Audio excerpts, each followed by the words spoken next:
आज के भैया जी के रैली में निकल चुकल बन जाए जन सूरज पार्टी की तरफ से। जन सूरज पार्टी जिंदाबाद जिंदाबाद जिंदाबाद। नमस्ते प्रणाम, हम अंगू सिंह और आज एगो नया ब्लॉग में लोग के देखावे के चाहतनी हम। जन सूरज एगो पार्टी भी है न्यू जौन ओकरा खातिर तमाम रैली भीड़ निकलत हवे और समर्थन में लोग निकल रहा बावे। तो मैं जाना जब केकरा तरफ से कौना प्रत्याशी के तरफ से रैली निकल रहा बा। देखी भीड़ बा ई चौक बावे एगो नहर यहाँ से जन सूरज पार्टी खातिर तमाम मोटरसाइकिल रैली निकल रहा बावे। तो जन सूरज पार्टी के प्रशांत किशोर बानी वहाँ के तरफ से और के सिंह जौन बानी प्रत्याशी दुरावधा विधानसभा के वही समर्थन में सारा बाइक निकल रहा बाड़ी सन और तमाम भीड़ बावे। और देखी लो लाइन से सारा बाइक निकल रहा बाड़ी सन। देखिए बुलेट पूरा निकल बड़ी सन जन सूरज पार्टी खातिर के सिंह के तरफ से रैली में जाते विधानसभा क्षेत्र। प्रिंस जी कहाँ जाते नहीं? आज हमनी के जाते हैं के सिंह के रैली बा जौन की जन सूरज पार्टी के ई बने यहाँ के प्रत्याशी बने। अच्छा कौना विधानसभा से? दुरावधा विधानसभा 109 जी। चले के वहाँ समर्थन में बानी? जी जी बिल्कुल हमनी के बानी संसार पार्टी कैसन बिया? बहुत बढ़िया पार्टी बिया जौन के थे यहाँ के प्रशांत किशोर जी के मुहिम बा न। हाँ हमनी के बहुत बढ़िया लगा वही के दीवाना बनी संसार। देखी पब्लिक आगे निकल चुकल बिया। हाँ हाँ चले के तो ब्लॉग में बना रहे लो आगे रहो लोग वीडियो में दिखावल जी। दूसरा पेट्रोल पंप हमने के बन जा यहाँ तेल भरा रहा बस तमाम गाड़ी में जो रैली में जाती है जन सूरज पार्टी के।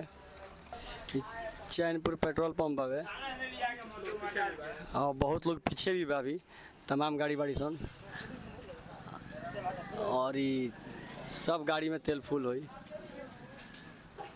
तेल भरा रहा बा। तमाम आदमी निकल रहा बा यहाँ से हर गाड़ी के पूरा गाड़ी लाइन से निकल रही सन। हमू बानी ब्लॉग में चल दिया जन सूरज के पार्टी में काफी अच्छा जिंदाबाद। जय जवान जय किसान जिंदाबाद। अच्छा जन सूरज को लाना है काजी भैया क्या कहे हर हाल में बिहार को बदलना है। आज के भैया जी के रैली में निकल चुकल बन जाए जन सूरज पार्टी की तरफ से। जन सूरज पार्टी जिंदाबाद जिंदाबाद जिंदाबाद। कौशलेंद्र सिंह जी उर्फ के सिंह जी बाइक पर देखिए फाइनली बैठ चुके बनी अपना बथान से दलान से यहाँ के निकल रहा बनी। भव्य तैयारी रैली बाबे जन सूरज पार्टी खातिर जहाँ भावी प्रत्याशी आ रहा बानी वहाँ के उनका स्वागत खातिर प्रशांत किशोर जी खातिर देखिए बुलेट धड़धड़ा के चल रहा बड़ी सन। और यहाँ के एकदम रैली धड़धड़ा के एकदम देखिए कितना भीड़ में खाली नारा लगा था के भैया जिंदाबाद के भैया जिंदाबाद। बना रही लो वीडियो में देखते रही लो प्रशांत किशोर जी के भी भाषण वो लोग हम नेक्स्ट वीडियो में सुनाए। वीडियो बड़ा हुई 2 पार्ट में वो लोग मिली और रैली बहुत तैयारी होता है। और ये रैली में देखी काफ़ी ही भीड़ बावे देखी बहुत जम के भीड़ बावे। ये सब वहाँ के दलान से निकल रहा है। बिहार बदलाव यात्रा है इस बार वोट बदलाव के लिए अपने बच्चों के लिए उनके शिक्षा और रोजगार के लिए आप जन सूरज पार्टी को बिहार में लाइए। और हमारा तो भाई रैली नहीं खेला हमारा तो जन सूरज पार्टी के भव्य यात्रा बदलाव बिहार यात्रा लौकता हुए जिसमें लागत है कि पार्टी एकदम सचमुच पर बदलाव करी। तो हम चाहते नहीं के भैया के एक बार दुरावधा विधानसभा क्षेत्र से रवा लो जिताई लो भारी मतों से यहाँ के दुरावधा विधानसभा के विधायक बनाई लो। सीट मिलते रवा लो चुनाव चिन्ह मिली तो चुनाव प्रचार खातिर फिर हम आए। और हमारा तो भाई मन खुश हो गई बा के भैया बहुत दिलदार आदमी बानी।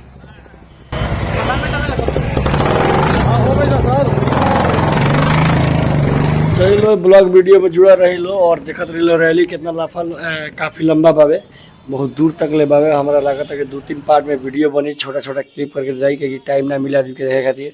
देखिए हर तरह के बाइक और भीड़ तमाम निकल चुकल बावे। सब छोटा बच्चा से लेके बूढ़ा जवान तक ले के भैया के सपोर्ट करता के भैया जिंदाबाद बोल रहा बावे। तो के भैया बहुत दिलदार आदमी बनी। तो दुरावधा विधानसभा क्षेत्र से वहाँ के रोल जिताई लो और सपोर्ट करी लो। हम तो यह चाहब एक बार सेवा करे के जन सूरज पार्टी के मौका दी और फिर विकास के मार्ग बनाई। क्या कि बहुत पार्टी आगे में है कुछ कैलस और अब बदलाव करी कि कुछ और नया होके बिहार में। हम तो यह चाहें सरकार बदले के चाहिए, हर वक्त सरकार बदले के चाहिए, कुछ नया होके के चाहिए कि उससे शिक्षा और दीक्षा के भी विकास होके के चाहिए, रोजगार के भी विकास होके के चाहिए। तब की भाई रोजगार खातिर जनसुराज पार्टी आ चुकल बिया बिहार में। रुआ लोग सपोर्ट करी लो के भैया के द्वंद्वा विधानसभा क्षेत्र से और वहाँ के भारी मतों से विजय बनाने के। मतलब फाइनली हम सिवान छपरा आ चुकल बने रोड पे और यहाँ पे ही स्वागत हुई प्रशांत किशोर जी के। बना रही ब्लॉग वीडियो में हमारा देखत रही रोलो वालो और नेक्स्ट वीडियो में रोवालो के हम प्रशांत किशोर जी के रोवालो के दिखाएं कि कैसे भव्य स्वागत भइल बा। बैंड पार्टी से लेके फूल माला से स्वागत और का भाषण देले बानी वीडियो में देम हम। देखिए तमाम लोग इंतजार कर रहा बा, के भैया भी इंतजार कर रहे बानी और हम भी इंतजार कर रहे बानी। तो बना रही